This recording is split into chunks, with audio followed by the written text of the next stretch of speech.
ఒకరు ఉద్యోగం పోయిందండి, సాఫ్ట్వేర్ వాడికి ఉద్యోగం పోయిందని ఏడవడం కంటే ఓ 6 నెలల తర్వాత ఇంకో ఉద్యోగం వస్తే పెద్ద సమస్య కాదు. ఈ లోపు ఈ ఉద్యోగం ఎందువల్ల పోయింది, ఏ లోపం చేశాం, లేదు పోనీ వాళ్ళకి అవసరం లేదు తీసేశారు, వదిలే. ఇంతకంటే మంచి ఉద్యోగం పొందాలంటే ఏం చదవాలి, ఏం అభ్యాసం చేయాలి, కంప్యూటర్లో కొత్త లాంగ్వేజెస్ ఏం నేర్చుకోవాలి, కొత్త టెక్నిక్స్ ఏం నేర్చుకోవాలి, ఆర్టిఫిషియల్ ఇంటెలిజెన్స్ వస్తుంది, అందులో నేను నాలెడ్జ్ ఎలా పెంచుకోవాలి అని దానికి సంబంధించిన ప్రోగ్రాములన్నీ చూసి దానికి సంబంధించిన పుస్తకాలన్నీ చదివితే 6 నెలల్లో వీడికి రెట్టింపు జీతంతో ఉద్యోగం వస్తుంది. రెట్టింపు జీతం. ఇప్పుడు 6 నెలలు సద్వినియోగం అయిందా లేదా? వీడి 6 నెలలు తిన్నగా ఉండక ఏం చేస్తాడు, మొత్తం ద్వాదశ జ్యోతిర్లింగాలు తిరుగుతాడు. శివుడికి నీకు ఉద్యోగం ఇప్పించాల్సిన అవసరం లేదు. మనం చేసే పని అది.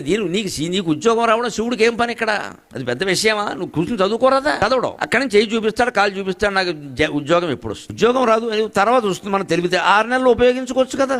ఈ ఖాళీగా ఉండే అవకాశాలను కానీ వినియోగించుకోవచ్చండి. దాని ద్వారా మన జ్ఞానాన్ని పెంచుకోవచ్చు. చదవలేని పుస్తకాలు ఇప్పుడు చదువుకో, బోల్డ్ అవకాశం వచ్చింది కదా. అలాగ వినియోగం చేసుకోగలగా.